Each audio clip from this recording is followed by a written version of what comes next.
जो आसाम के मौजूद मिनिस्टर हैं वो अपने इस बयान से इस बात को साबित कर रहे हैं कि वो गुरूर और तकब्बुर में डूबे हुए हैं और अपनी जाहिलियत का भी इजहार कर रहे हैं, क्योंकि उन्होंने संविधान के ऊपर ओथ लिया है। मैं उनसे कहना चाह रहा हूं कि कम से कम आप अपनी संविधान की जिम्मेदारियों को समझिए। और मैं आपको बताना यह चाह रहा हूं कि भारत में हमने जो सिटीजनशिप का कानून ये बनाया कि सिटीजनशिप को डिफाइन नहीं किया गया है। दूसरी बात, हमने ये कहा कि सिटीजनशिप का जो कानून है वो 20 नवंबर 1949 को हमने लागू किया कि जो भारत में है या 5 साल जरा इंडियन सिटीजन है। बाद में हमने कानून बनाकर यह कहा कि 1950 से 1977 तक जो भी पैदा हुआ वो भारत का शहरी है।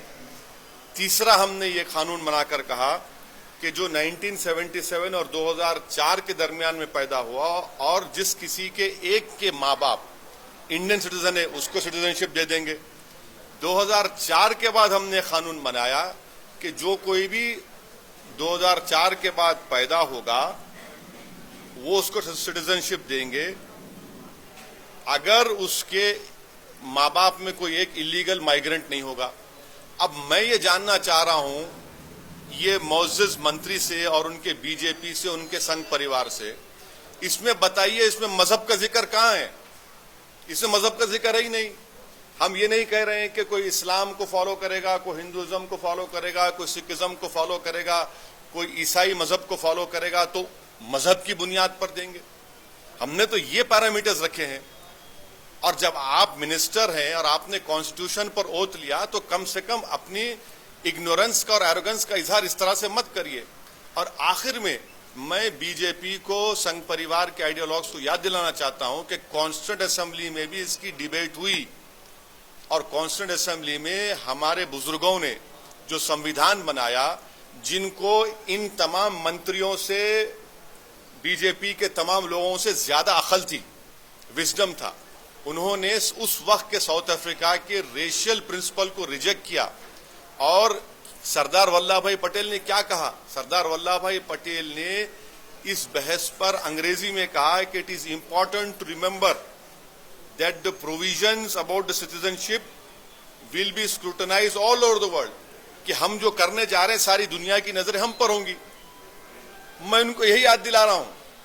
आपके इस तरह के बयानात, आपके इस तरह के ट्वीट, आप सारी दुनिया में भारत का क्या मुकाम पैदा कर रहे हैं आप सोच लीजिए।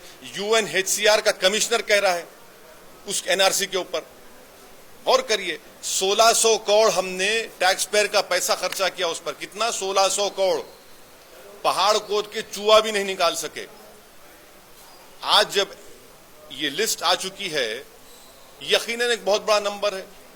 1.9 मिलियन कोई मजाक नहीं है, मगर बीजेपी खुद इसके खिलाफ है।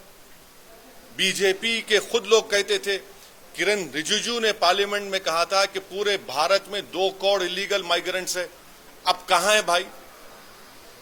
हिंदुस्तान के बहुत बड़े पार्लियामेंटेरियन जो होम मिनिस्टर थे, इंद्रजीत गुप्ता ने 50 लाख कहा। और मिस्टर अमित शाह जो अब भारत के होम मिनिस्टर है, उन्होंने कहा था कि 50 लाख घुसपैठी है। उन्होंने ये कहा कि घुसपैठी जो दीमक है।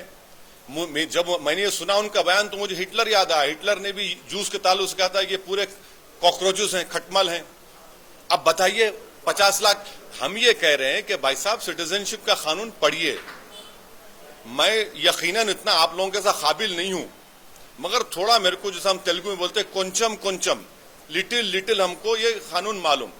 जहां पर रिलीजन का जिक्र नहीं है, आप रिलीजन का जिक्र करके आप हिंदुस्तान को उस वक्त के साउथ अफ्रीका में लेकर जाना चाह रहे हैं। मत करिए।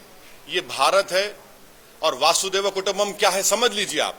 मैं बोलने की जरूरत नहीं है, आप समझ सकते।